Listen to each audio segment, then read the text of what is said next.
देश अगले कुछ दिनों में अपनी सरकार चुनेगा। चुनाव के बाद कैसे बदलेगी देश की सूरत? एबीपी न्यूज पर पेश है घोषणा पत्र।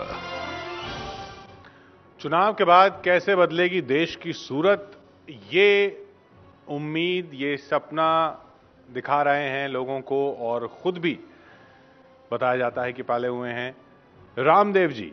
2014 की बात वो कई साल से करते आ रहे हैं और 2014 आ गया है और वो इन चुनावों में एक अहम भूमिका में है। न चुनाव लड़ रहे हैं लेकिन समर्थन पूरा दे रहे हैं नरेंद्र मोदी को। रामदेव जी।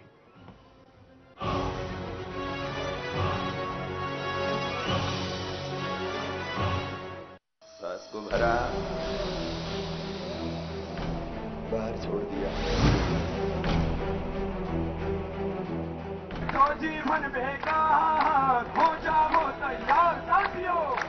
सोनिया गांधी के खिलाफ, जो कि भ्रष्टाचार की सरगना है, इस देश में पूर्ण बहुमत वाली, ईमानदार, अनुभवी, स्थायी और मजबूत सरकार केवल मोदी ही दे सकते हैं और कोई दूसरा विकल्प इस समय नजर नहीं आता। बरसों पहले रामकृष्ण यादव और आज रामदेव, देश के बड़े योग गुरु बाबा रामदेव। उम्र 48 साल, हरियाणा के महेंद्रगढ़ में जन्म, योग को घर घर तक पहुंचाया। बचपन में ही शहीद भगत सिंह, रामप्रसाद बिस्मिल की तस्वीरें देखकर रामदेव क्रांतिकारी बनने की सोचा करते थे। किसे पता था कि रामदेव एक दिन देश में योग की क्रांति लाएंगे। राइट से लेना। बाबा रामदेव की पढ़ाई लिखाई गुरुकुल में हुई। यहाँ भारतीय धर्म ग्रंथों के अलावा योग और संस्कृत की शिक्षा बाबा रामदेव ने ली। रामदेव पहली बार तब चर्चा में आए जब बड़ी हस्तियां उनके योग कैंप में आने लगी। रामदेव ने दिव्य योग मंदिर ट्रस्ट की शुरुआत की। दिव्य फार्मेसी के नाम से आयुर्वेदिक दवा बनाई। योग और आयुर्वेद का रिसर्च सेंटर पंतजलि योग पीठ खोला। योग कैंप के जरिए बाबा रामदेव से लाखों समर्थक कुछ ही सालों में जुड़ गए। रामदेव एक योग गुरु से सेलिब्रिटी बन गए। वो बड़ी बड़ी हस्तियों के साथ दिखने लगे। बाबा रामदेव योग सिखाने के साथ साथ अब राजनीति का पाठ भी नेताओं को देने लगे। यूपीए 1 और 2 ने जो घोटालों का, काले धन का और भ्रष्टाचार का रिकॉर्ड बनाया है, उससे भारत शर्मसार है पूरी दुनिया के सामने। साल 2011 में रामदेव ने भ्रष्टाचार के खिलाफ आंदोलन शुरू किया। विदेश से काला धन वापस लाने की मांग पर 4 जून 2011 को रामदेव दिल्ली के रामलीला मैदान पर अनशन पर बैठे। लेकिन इसी दिन आधी रात को रामदेव के शिविर में हजारों लोगों पर पुलिस ने लाठियां बरसाई। समाज सेवी अन्ना हजारे ने जब जन लोकपाल के लिए दिल्ली में आंदोलन किया तो बाबा रामदेव भी अन्ना के मंच पर खड़े दिखे।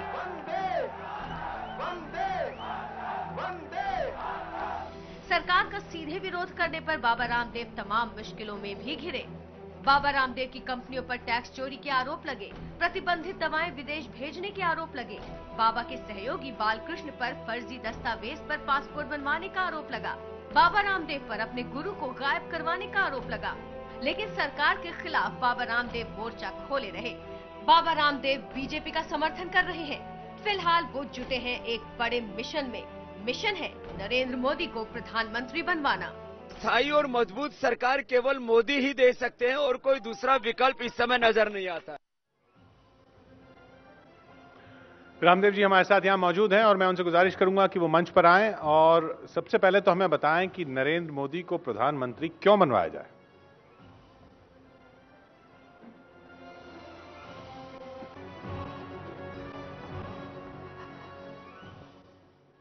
पहले तो मेरा सभी को प्रणाम।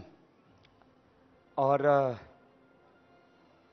मोदी जी का साथ हमने किसी मजहब के आधार पर नहीं, जाति के आधार पर नहीं, देश के लिए हमने साथ दिया और जिन मुद्दों के लिए हमने करोड़ों लोगों में अपेक्षाएं जगाई, उन मुद्दों को पूरा करने के लिए साथ दिया। कि ये काला धन जो लूटा गया है वो देश को वापस मिले, जो कि बहुत बड़ा अमाउंट है। ये मेरा मानना नहीं, चाहे वो ग्लोबल फाइनेंस इंटीग्रिटी हो, टैक्स जस्टिस नेटवर्क हो, ट्रांसपेरेंसी इंटरनेशनल हो, देश और दुनिया के सभी इकोनॉमिस्टों, भारत के भी प्रोफेसर अरुण कुमार जी जो एक गैर राजनीतिक अर्थशास्त्री हैं और काले धन पर बड़ा काम किया, उन्होंने भी माना है कि करीब 100 लाख करोड़ रुपए देश के बाहर गया है, जो 10% है काले धन का। 900 लाख करोड़ रुपए यहां, 1000 लाख करोड़ रुपए के काले धन की अर्थव्यवस्था भारत में खड़ी हुई। आप सोचिए, एक तरफ भारत का करीब 16 लाख करोड़ रुपए की जीडीपी और दूसरी तरफ 1000 लाख करोड़ की काले धन की अर्थव्यवस्था देश को एकदम गर्त में डाल दिया। अब हमको लगता है इस देश को, चाहे वो आर्थिक न्याय या सामाजिक न्याय है, उसको दिलाने के लिए एक आदर्श राजनीतिक व्यवस्था होनी चाहिए और उस व्यवस्था को मोदी दे सकते हैं। और पिछले हजारों साल की गुलामी को, पीड़ा को एक शब्द में कहा जाए तो देश को आत्मग्लानि से भर दिया। तो आत्मगौरव भी, स्वाभिमान भी से देश में भरना जरूरी है। और मैं ऐसा मानता हूं कि उसमें मोदी एक अकेले शख्स हैं जिनमें यह काबिलियत है कि वो देश को इस गर्त से बाहर निकाल सकते हैं। तो चलिए सवालों का सिलसिला हम शुरू करते हैं और सबसे पहला सवाल जो आपसे बार बार किया जा रहा है, फिर वही हम दोहराएंगे यहां पर, वो है नरेंद्र मोदी को लेकर, और वो है ये।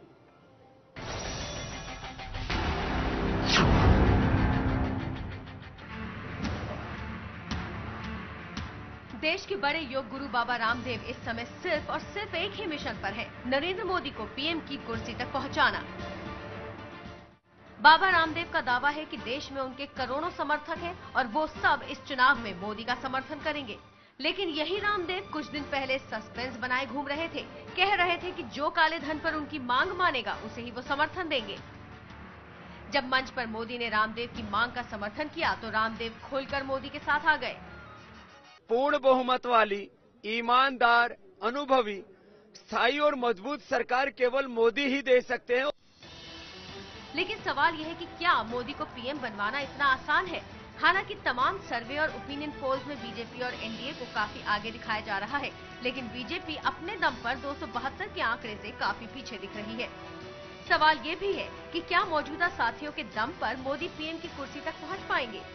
एनडीए में अभी शिवसेना, अकाली दल, एचजेसी, एलजेपी, टीडीपी जैसे दलों समेत छोटे बड़े कुल 29 दल शामिल हैं। इसके अलावा महाराष्ट्र में एमएनएस के राज ठाकरे ने ऐलान किया है कि उनके सांसद चुनकर आए तो वो मोदी का समर्थन करेंगे। अगर सीटें कम आई तो मोदी को जयललिता, ममता बनर्जी, नवीन पटनायक, जगमोहन रेड्डी जैसे बड़े साथियों की तरफ देखना पड़ेगा। लेकिन फिलहाल ये सभी मोदी से दूरी बनाकर ही रख रहे हैं। ऐसे में सवाल यही है कि क्या मोदी पीएम बन पाएंगे? क्योंकि बहुत से लोगों का साथ लेना पड़ेगा और वो बहुत से लोग ऐसे हैं जिनके खिलाफ आप भी बहुत कुछ बोलते रहे हैं। देखिए, देश का प्रधानमंत्री वो बनेगा जिसको राजनीतिक लोग कम, देश के लोग ज्यादा चाहेंगे। इस देश में 84 करोड़ लोग जो दाने दाने को मोहताज है। नहीं, लोग जब चाहेंगे तो वोट देंगे। उनको मोदी में अपना मसीहा इसलिए दिखता है कि मोदी हनीमून करने के लिए, कोई पिकनिक करने के लिए गरीबों के घर में नहीं जाते। वो स्वयं एक ऐसे परिवार में पैदा हुए जहां उन्होंने गरीबी को जिया है। व्यक्ति वो बहुत महत्वपूर्ण होता है और मोदी जो है उसके साथ हमने एक बार नहीं दसियों बार गंभीर चर्चा करके जब इस निष्कर्ष पर पहुंचे कि वास्तव में इस व्यक्ति का नेक इरादा है तो हमने साथ दिया कि ये जो कहता वो करके दिखाए। 2009 में क्या कमी थी? अब मैं पिछली कमियों को यहां से रखने से कोई फायदा नहीं। टारगेट क्या है? टारगेट यह है कि कांग्रेस के कुशासन से, कुनीतियों से, उनकी बदनीयत से देश को कैसे मुक्ति मिले, यह प्रश्न है। अब 2004-9 का प्रश्न नहीं। 2000 मैं इसलिए पूछ रहा हूं क्योंकि आपका मुद्दा है काले धन का, मुख्य मुद्दा वो 2009 में लालकृष्ण आडवाणी ने उठाया था। वो प्रधानमंत्री पद के उम्मीदवार थे, उन्होंने बड़े जोर शोर से उठाया। तो क्या कमी रह गई? किसके व्यक्तित्व में कमी थी? देखिए, मैं कोई विवाद को जन्म नहीं देना चाहता और व्यक्तियों की तुलना भी नहीं करना चाहता। आडवाणी साहब का एक बहुत बड़ा व्यक्तित्व है और दूसरे भी राजनीति में लोग हैं, लेकिन भैया अब ये जो मीठी मीठी बातें जो है, इनसे देश नहीं बनता। मैं तुम्हारे साथ में, तुम्हारे साथ हूं, ऐसे नहीं होता है। हम तो एक तरफा चलते हैं, डंके की चोट पर चलते हैं, कोई हिडन एजेंडा रख करके नहीं चलते। रामदेव जी, आप कह रहे हैं कि मीठी मीठी बातों से देश नहीं चलता। आप कह रहे हैं कि मोदी से इतनी मुलाकातें हुई, तो पहली बात तो मैं जानना चाहूंगा उसका एक निचोड़ क्या निकला। दूसरा, आप योग गुरु की भूमिका में अब तक हैं, अब आप मोदी के वोट गुरु की भूमिका में हैं। मैं योग गुरु हूं, मेरा देश जले, तबाह हो जाए, बर्बाद हो जाए, मैं कुछ ना बोलूं, ये कौन सा योग है भैया? ये तो कोई वियोग में भी नहीं करता, ये तो अयोग है। और दूसरी बात, फिर जनता को जगाइए, आप पूरे जनता को जगाइए, एक जन आंदोलन चलाइए।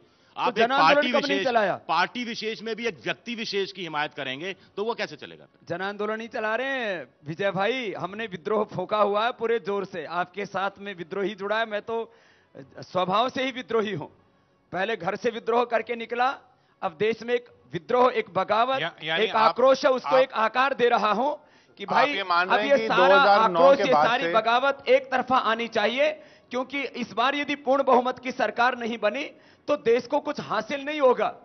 और 67 सालों में कांग्रेस ने देश को कुछ नहीं दिया तो अब क्या दे देगी? और ये जो दूसरे राजनीतिक दल में किसी का नाम नहीं लूंगा, फिर ये जाकर के कांग्रेस की गोद में बैठने वाले, कांग्रेस का साथ देने वाले और कांग्रेस का साथ लेने वाले, वो समान रूप से इस देश की बर्बादी के लिए गुनहगार हैं और जिम्मेदार हैं।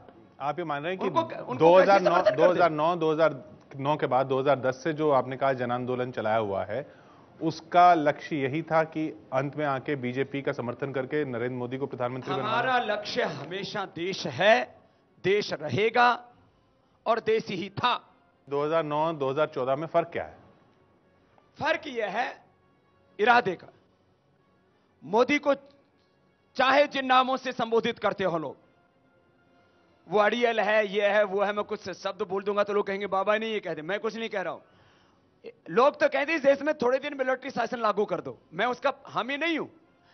मोदी में जो सबसे बड़ी विशेषता है, जो एक बार इसको समझ में आ जाता है कि ये देश के लिए भला होगा, फिर वो उसके लिए अड़ेगा, वो झुकेगा नहीं। क्यों? बड़े बड़े मगरमच्छ बैठे हैं, राष्ट्रीय अंतर्राष्ट्रीय ताकतें, वो ऐसे थोड़ी हिलने देती है पूरी व्यवस्था को। आज ये काले धन की बात, ये भ्रष्टाचार की बात केवल भारत की समस्या नहीं है, ये पूरे विश्व के मुद्दे हैं। यदि पूरी दुनिया से करप्शन और ब्लैक मनी खत्म कर दिया जाए तो सारी दुनिया सुखी हो जाए। व्यक्तित्व में ये लक्षण एल.के. आडवाणी जी में नहीं था? भैया मैं आडवाणी जी के बारे में कुछ नहीं बोलूंगा, आप कितने प्रश्न पूछो। रामदेव जी, मेरा नाम अशोक वानखड़े, मेरा सवाल काले धन को लेके ही है जी। जो विदेशों में है वो तो विदेशों में है, वो तो सरकार आने के बाद लगा, लेकिन देश के चुनाव में जो काला धन लग रहा है और जो लगातार सबसे ज्यादा खर्चा करने वाली पार्टी वही है जिसको आप समर्थन दे रहे हैं, उसके बारे में आप क्या कहेंगे? मैंने, आपने सुना होगा, एक बार जाहिर प्रेस में बोला था, बीजेपी को काले धन के बारे में अर्ध सत्य नहीं बोलना चाहिए। काला धन यदि 100 लाख करोड़ रुपए बाहर है तो 900 लाख करोड़ रुपए देश के अंदर है, पूर्ण सत्य बोलना चाहिए। दूसरा, जहां तक आप प्रश्न कर रहे हो कि काला धन सबसे ज्यादा मोदी जी लगा रहे हैं, कोई 10,000 करोड़ खर्च कर दिए, अरे भैया 10 करोड़ का तो दे दो हिसाब कि कौन से 10 करोड़ काले धन के खर्च किए। इस तरह से मुंह उठा के आरोप लगा देना। आप जिन इंटरनेशनल के एजेंसियों के नाम से भारत का काला धन विदेशों में कहते हैं, उनकी भी कोई क्रेडिबिलिटी बहुत बड़ी नहीं है, लेकिन आए दिन अखबारों में छप रहा है कि इतने प्लेन हायर किए गए हैं, ये प्लेन, इतने चॉपर इस पार्टी ने हायर किए गए हैं। यहाँ पे गडकरी साहब खुद कहते हैं कि हाँ चंदा लेते हैं हम, हमको चुनाव में खर्चा होता है। ये सारी बातें होती है और उद्योगपतियों से चंदा लेता है। उद्योगपतियों के पास कोई सफेद धन नहीं होता, खर्चा नहीं हो रहा, कांग्रेस का खर्चा नहीं हो रहा। अरे मोदी ने तो एड कैंपेन अब शुरू किया है। सवाल कांग्रेस का बीजेपी का नहीं है, सवाल है एक योग गुरु जो है वो कांग्रेस का काला धन अलग, बीजेपी का काला धन अलग, ऐसा तो नहीं कह सकता। देखो हम कोई पक्षपात नहीं करते इस मामले में। और देखो ये सच है कि देश में 2 तरह का काला धन है। एक मेहनत से कमाया हुआ काला धन, उसमें टैक्स चोरी की है कुछ लोगों ने। दूसरा काले कारनामे करके, देखो एक में मान लीजिए कि उनको 10, 20, 30% टैक्स देना चाहिए था अलग अलग, वो 10, 20, 30% टैक्स नहीं दिया, वो एक काला धन है।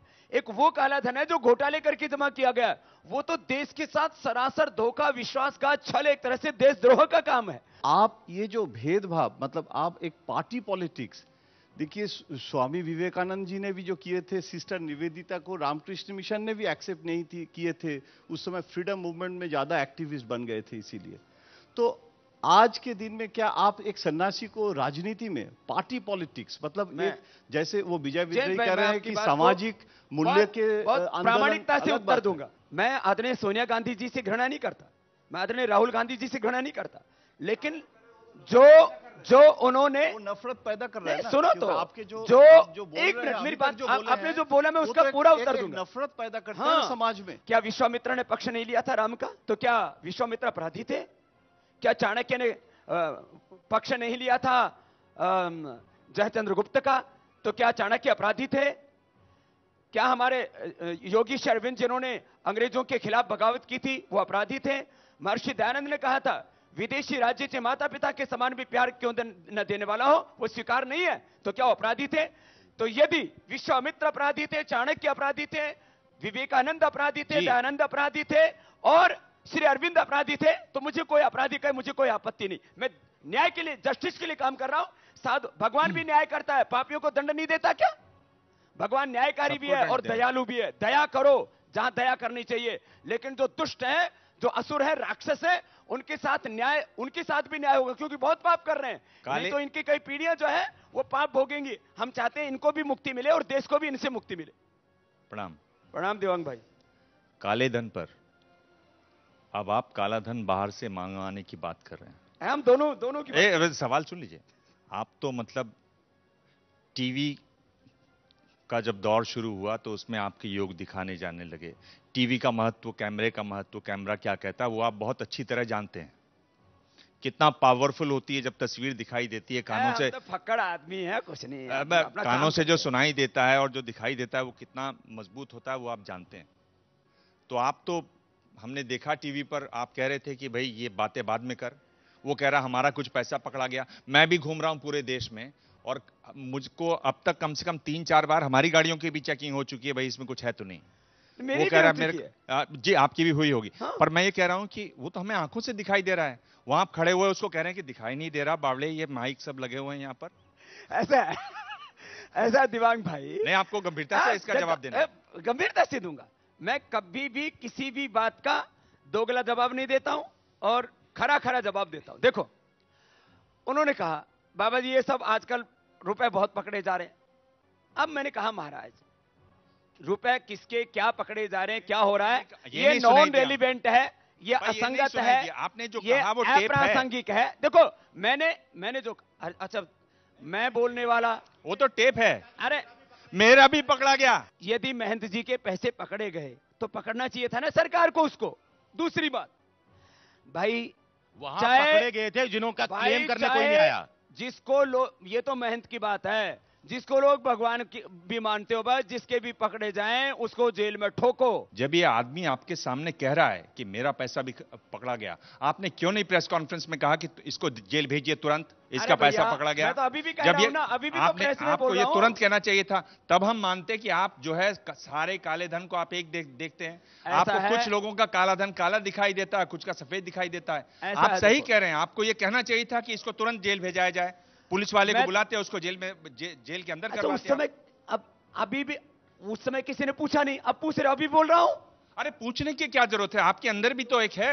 आपके सामने एक व्यक्ति कह रहा है कि मेरा काला धन पकड़ा गया। आत्मा बैठी है, कोई पाप आत्मा नहीं बैठी है, और कभी भी ना गलत बात का साथ दिया, ना दे रहे हैं, ना देंगे। देना भी नहीं चाहिए, पर आपके सामने कोई व्यक्ति कह रहा है कि मेरा भी पकड़ा गया, तुरंत आपको उसको लेके जेल में बंद करवा देना चाहिए था। सब ये कहते हैं कि बाबा रामदेव जो है खरे आदमी है। अब देखो ऐसा है, जो ये कह रहे हैं मेरा पकड़ा गया, तेरा पकड़ा गया, उन्होंने इन जनरल बात की। ये विजय भाई वहीं बैठे थे, कोई विदेश की बात नहीं है। और विजय भाई इन जनरल बात थी, विजय भाई को तो इन्हीं से पूछ लेते नहीं होगा, क्योंकि आपने कहा कि इनसे पूछना है तो इन्हीं से पूछ लेते हैं। इन जनरल बात थी, बिल्कुल जनरल बात नहीं थी। उन्होंने ये कहा था कि हमारे भी पकड़े गए। आजकल पैसा बाहर से लाने में बड़ी दिक्कत आ रही है, पैसा लाने में दिक्कत आ रही है, हमारा भी पकड़ा गया था, तब क्यों नहीं पूछा? जब उड़े बैठा था तो क्यों नहीं पूछा? अच्छा, अब मेरा एक सवाल, बिना सुनी सुनाई बातों को, मेरा एक सवाल रामदेव जी, अगर एक शख्स है जो चुनाव लड़ रहा है, उसने कहा कि मेरा भी पकड़ा गया, ऐसे व्यक्ति को संसद में होना चाहिए। ऐसा देखो भाई, मैंने कहा ना, आप भाई उसकी एकदम जन्म पत्री पूरी निकाल लो। नहीं, मैं आपसे पूछ रहा हूं कि पूरी जांच कर लो। लगता है कि यदि कोई भी गुनाहगार है, मैं व्यक्ति की बात नहीं करता, व्यक्ति ने ये कहा कि नेतृत्व के स्तर पर मैं मोदी जी को व्यक्ति के तौर पर समर्थन देता हूं। मैं एक व्यवस्था की बात करता हूं, व्यवस्था ट्रांसपेरेंट होनी चाहिए और सबके लिए एक जैसी होनी चाहिए। कोई भी गुनहगार हो उसको माफ नहीं करना चाहिए। सर, अगर नरेंद्र मोदी प्रधानमंत्री बनने के बावजूद काला धन वापस नहीं लाते तो उस पर आप क्या कहना चाहेंगे? तब आप क्या करेंगे? ये तो एक संभावना हो गई कि शादी होने के बाद तलाक हो गया तो क्या करेंगे। अब किसी का फेरा हुआ ना हो और उनकी मंगनी हुई हो अभी और यूं करे कि कितना समय देंगे आप? तलाक हो गया तो क्या करोगे भाई? ये कोई पूछने की बात है? नहीं, कितना समय देंगे आप? राजा जी ने कहा है, राजनाथ सिंह का बयान आया है कि 150 दिन के अंदर हम काला धन वापस लाएंगे। वो थोड़ा लंबा दे गए। हम तो चाहते हैं संसद के पहले ही सत्र में काले धन को राष्ट्रीय संपत्ति घोषित करके जो वापस लाने के तरीके हैं, political expose persons United Nations convention against corruption के प्रोविजन। तो हमने सुना लिखित कुछ आश्वासन दिया आप? लिखित आश्वासन दिया। क्या लिखा है? काले धन, भ्रष्टाचार और व्यवस्था परिवर्तन के लिए जो हमने प्रोसीजर अडॉप्ट करने की बात की है उसके ऊपर वो पूरी तरह से सहमत है, पूरी तरह से समर्थन दिया है। वो मुकर नहीं सकते, कहां जाएंगे मुकर करके? तो वही सवाल यहां से था कि मुकरेंगे तो क्या करेंगे आप? अरे तब बताएंगे ना, फिर अब बताने से क्या फायदा। बाबा जी, ये सवाल है कि 3-4 साल से मैं देख रहा हूं, टीवी पे कई दफा आपको देखा है, आप गुरु हैं, योग करवाते हैं, रिगार्ड करते हैं इस चोले का भी और आपके नाम का भी, लेकिन 3-4 साल से कभी का आप खड़े हो जाते हैं अन्ना के साथ, कभी खड़े हो जाते हैं केजरीवाल के साथ, कभी कहते थे कि इंदिरा गांधी बहुत महान थी, सोनिया गांधी को भी आपने कहा था मेरी बहन जैसी, बड़ी बहन जैसी है, राहुल को भी कहा था मेरे बेटे भाई जैसा है, के नाम से और आज आपको सिर्फ कांग्रेस ही गुनाहगार नजर आ रहे हैं। बीजेपी में क्या आपको बंगारू लक्ष्मण या येदियुरप्पा या कोई और लीडर या किसी और पार्टी के लीडर, डीएमके की जो करुणानिधि की बेटी है, क्या और ऐसे कई नेता जो हैं दूसरी अकाली पार्टी के, कई पार्टी के, वो आपको गुनाहगार नजर नहीं आते? जो इन्होंने कहा कि आप किसी के साथ खड़े हो जाते हैं, हम किसी के साथ खड़े नहीं हुए भैया। अरविंद केजरीवाल जो है साष्टांग प्रणाम करके हमारे पास आए। आपके पास 14 नवंबर 2010 का 11 का वीडियो होगा, हम दे देंगे नहीं तो आपको। बोला हम बाबा जी के नेतृत्व में भ्रष्टाचार के खिलाफ लड़ाई लड़ना चाहते हैं। आदरणीय अन्ना हजारे जी को उत्तर भारत में सार्वजनिक मंच पर हमने इंट्रोड्यूस किया, उनको हमने साथ दिया इस भावना के साथ के देश के लिए काम करेंगे। सवाल उनका सीधा है। देखिए आपने, नरेंद्र मोदी ने आपको लिखकर दे दिया कि हम इस मुद्दे पे आपके साथ हैं, लेकिन फिर वही नरेंद्र मोदी उन्हीं लोगों को पार्टी में अपने साथ लेते हैं चुनाव के वक्त जिन पे आरोप लग रहे हैं। देखो, पहले तो मैं कहता था, अब कल मोदी जी ने भी कह दिया कि भाई हम बेईमान लोगों को संसद में नहीं बैठने देंगे, नहीं तो उसके लिए एक व्यवस्था बनाएंगे, उनको टिकट क्यों दे रहे हैं? एक व्यवस्था बनाएंगे। देखो भैया, कहीं से तो शुरुआत करनी पड़ेगी। महेश यादव हूं, यहाँ की जो बहुत बड़ी संस्था जो कैंडल लाइट करती है कुलदीप नैयर के साथ, मैं उसका प्रेसिडेंट हूँ। जी बोलो महेश। आप नरेंद्र मोदी की बात कर रहे हैं कि मैं उनके साथ खड़ा हूँ।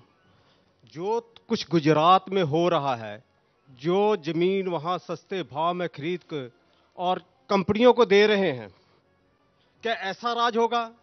इस बारे में मैंने कोई बहुत ज्यादा रिसर्च नहीं किया, लेकिन जैसा कि मोदी जी ने अपने टीवी इंटरव्यू में कहा कि हमारी जमीन देने की पॉलिसी को सुप्रीम कोर्ट ने भी सराहा है। दूसरे स्टेट्स की जमीन देने की पॉलिसी क्या है, अलग अलग स्टेट की अलग अलग पॉलिसी है। एग्रीकल्चर के लिए, इंडस्ट्री के लिए, एजुकेशन के लिए, हेल्थ के लिए, सर्विसेज के लिए, डिफरेंट सेक्टर्स में जब आपको अपने स्टेट को और अपने नेशन को आगे लेके जाना है तो उसको फ्रेंडली आपको पॉलिसी बनानी पड़ती है।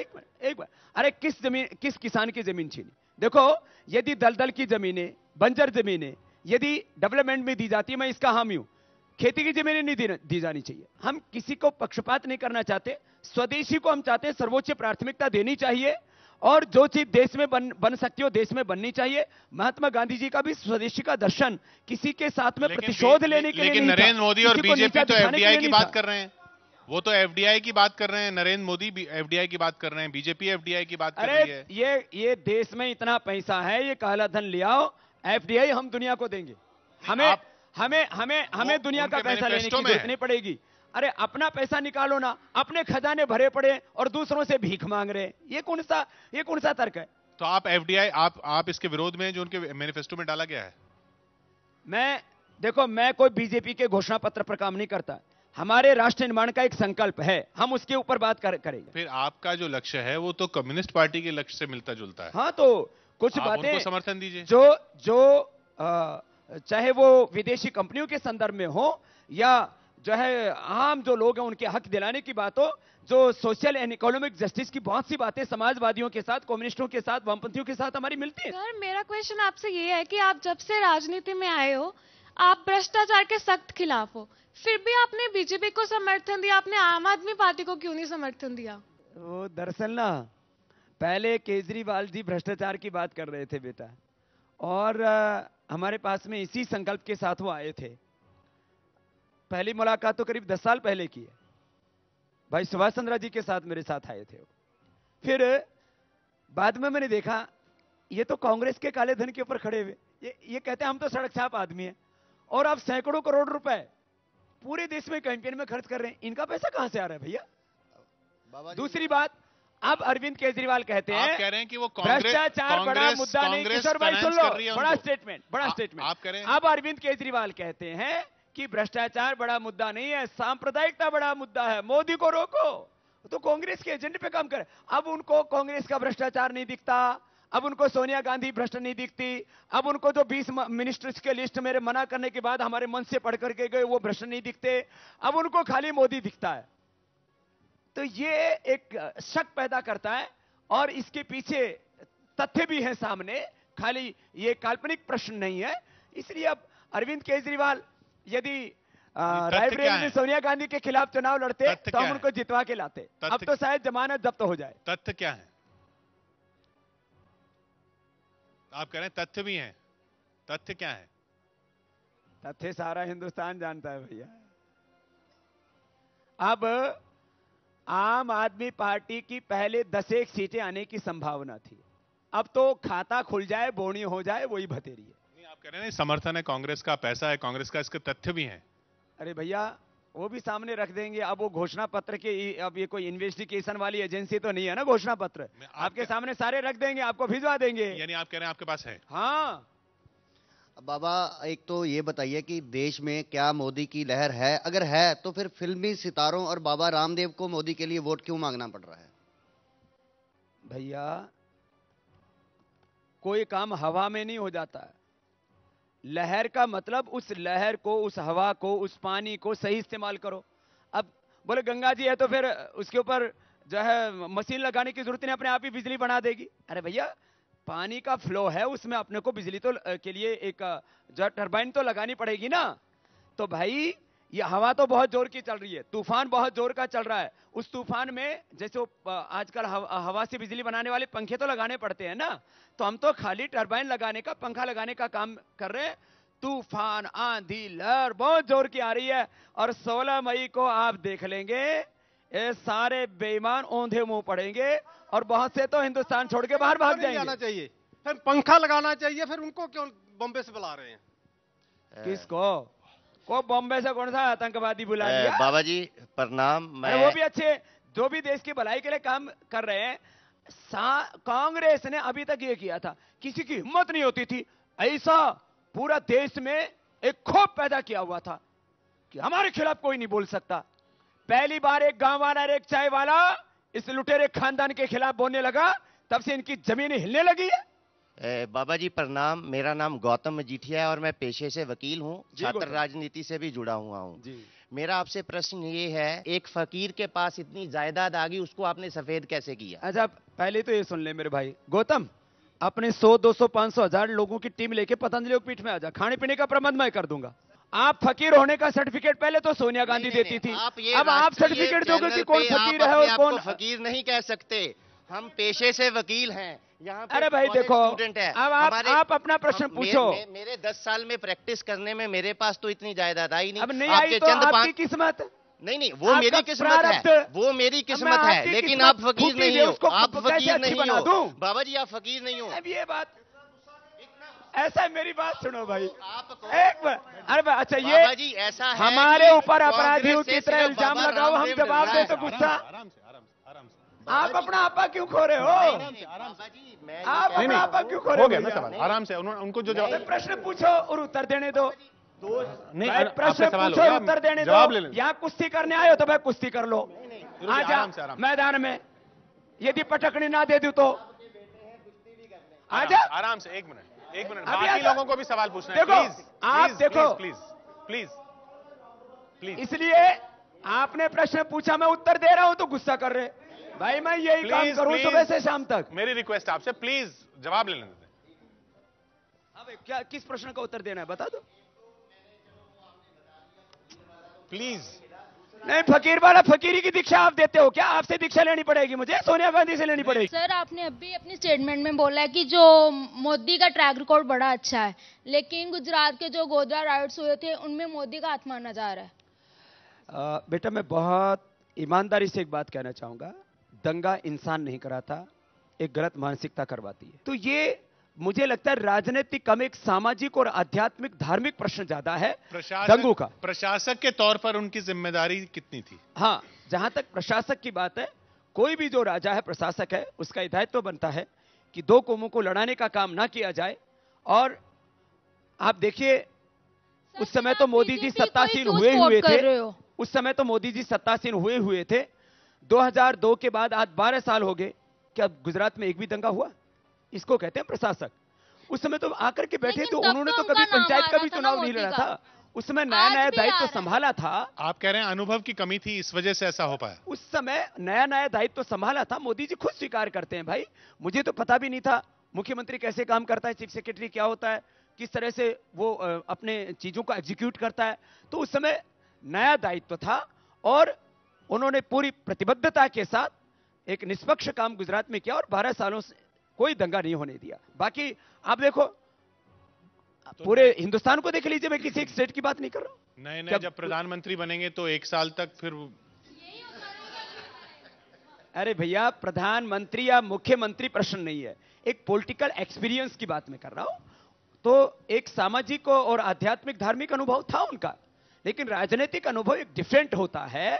आप उसको प्रधानमंत्री और मुख्यमंत्री से जोड़ के नहीं देख सकते। अभी जितना अनुभव मोदी जी को है, उसके पासिंग में भी राहुल गांधी नहीं है।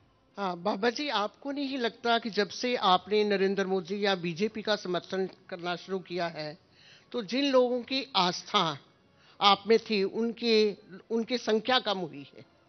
जो लोग कांग्रेस के या दूसरी पार्टियों के समर्थक हैं और अदरवाइज आप में उनकी आस्था थी, जब से आपने मोदी का साथ देना शुरू किया है, आपके भक्तों की संख्या कम हुई? कुछ लोग जरूर जो है वो इससे जो है टूटे होंगे, लेकिन आज भी मैं हर दिन 1-1, 2-2 लाख लोगों के कार्यक्रम करता हूं।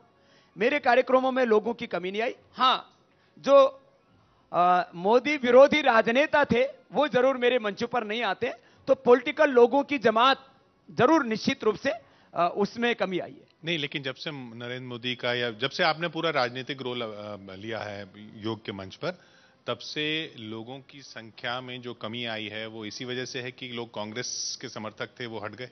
नहीं, अभी कांग्रेस के जो समर्थक थे उनको हमने दूसरी तरफ मोड़ दिया। हमने उनको बताया कि हमने क्यों विद्रोह किया। हमको तो भाई कांग्रेस से कुछ नहीं चाहिए था, हमको बीजेपी से भी कुछ नहीं चाहिए। आप कह रहे हैं आपने उनको अपनी तरफ कर लिया?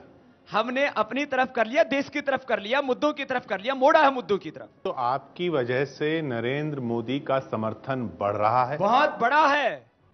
आपका कितना योगदान है नरेंद्र मोदी के समर्थन मैं इसको कोई एहसान करने के लिए नहीं बताना चाहता, हम तो इतना ही चाहते हैं कि भाई देश बदले।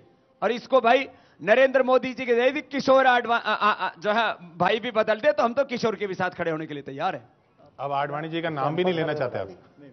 आपने कहा बाबा जी, आपने कहा कि अभी आप बोल रहे थे कि मेरे मन में कोई पाप नहीं, छल कपट नहीं, कांग्रेस की तरह।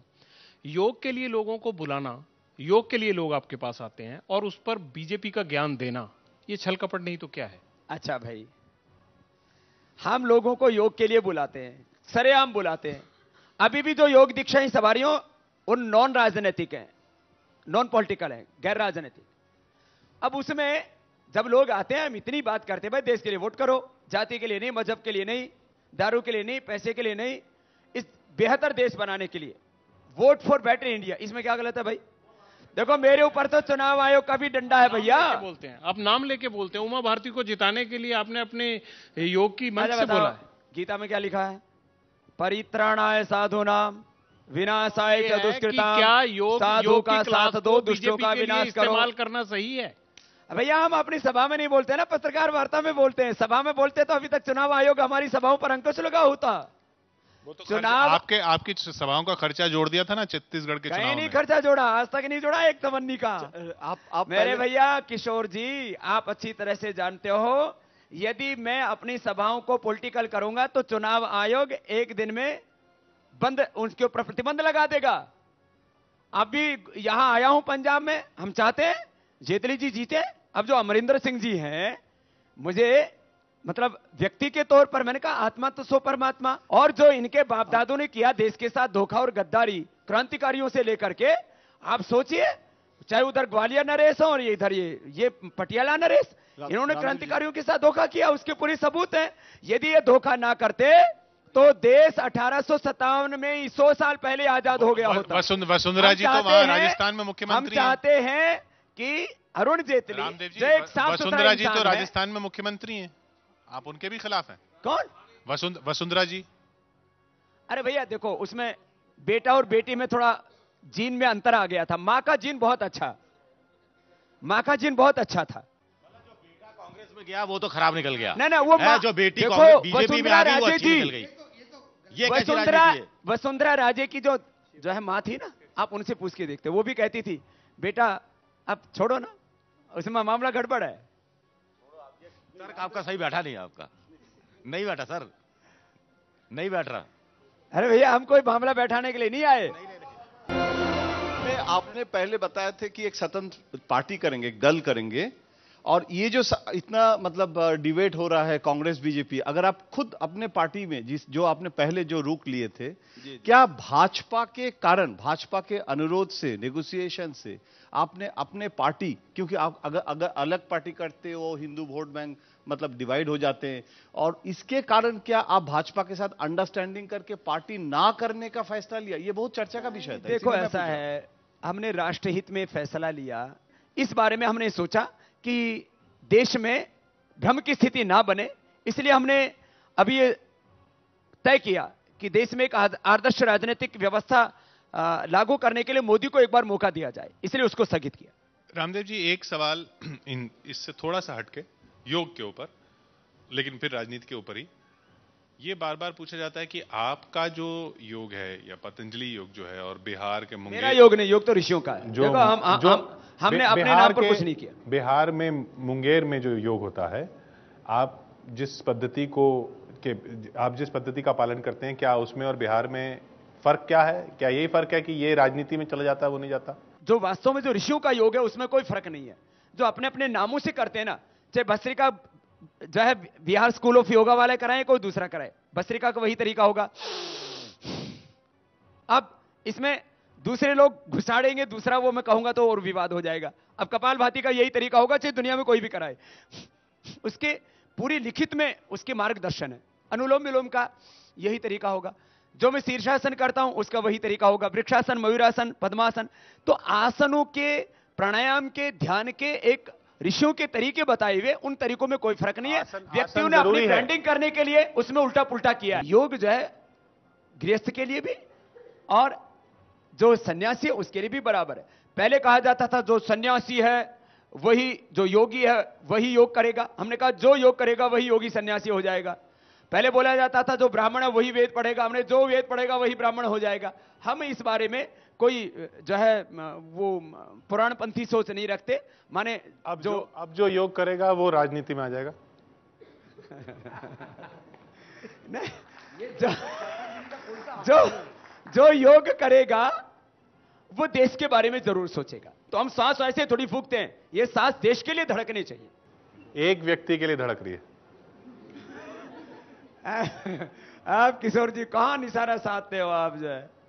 आखिरी सवाल मैं आपसे ये पूछ रहा हूं, आखिरी मैं आपसे ये पूछ रहा हूं कि जो बीजेपी से आपका संबंध है वो कार्यक्रम के अलावा भी कहीं गया क्या जैसे गुरदासपुर का मुझे बताया गया, वहां आप चाहते थे कि आपके एक निकट के हैं उनको टिकट मिलना चाहिए। मोदी के लिए समर्थन जुटाने के लिए, बीजेपी को समर्थन देने के लिए कुछ टिकट मांगे क्या? आपका कोटा कोई निर्धारित हुआ था? बीजेपी अरे में भैया ये कोटा तो कोटे से टिकट मिले हैं। ये कोटे की परंपरा कांग्रेस ने शुरू की। आपने मांगे टिकट? कोटा वाले नहीं। आपने टिकट मांगे किसी के लिए? बाबा यदि टिकट ही मांगने होते तो 543 पर ही लड़ाते ना, जैसे हमारे भाई जयंत जी ने बोला। आप पूरे प्रामाणिक तर्क से कह रहे हैं कि आपने किसी के लिए टिकट नहीं मांगा? अरे भैया मैंने कहा इन जनरल एक फिलोसफिकल बात, एक जो है आपने कोई नाम सुझाया? एक आइडियोलॉजी प्रिंसिपल और पॉलिसीज की हम बात करते हैं। नहीं, कोई नाम सुझाया आपने? आइडियोलॉजी प्रिंसिपल्स पॉलिसीज की हम बात करते हैं, इसके अलावा कोई स्वार्थ के लिए काम नहीं कर रहे मेरे भैया। कोई नाम नहीं सुझाया? और इसके लिए कितनी गालियां दें, कितने आरोप लगाएं, कितने केस लगाएं, 1000 तो लगा लिए और लगा लें भैया, क्या फर्क पड़ता है? हम और कहीं पर हमको गलत नहीं ठहरा पाए। हम भी कई आपसे जवाब नहीं ले पाए, लेकिन बहुत बहुत शुक्रिया आपका रामदेव जी हमारे साथ यहां जुड़ने के लिए। घोषणा पत्र में आज थे रामदेव जी। अगले घोषणा पत्र में एक और बड़ा चेहरा। आप देखते रहिए एबीपी न्यूज।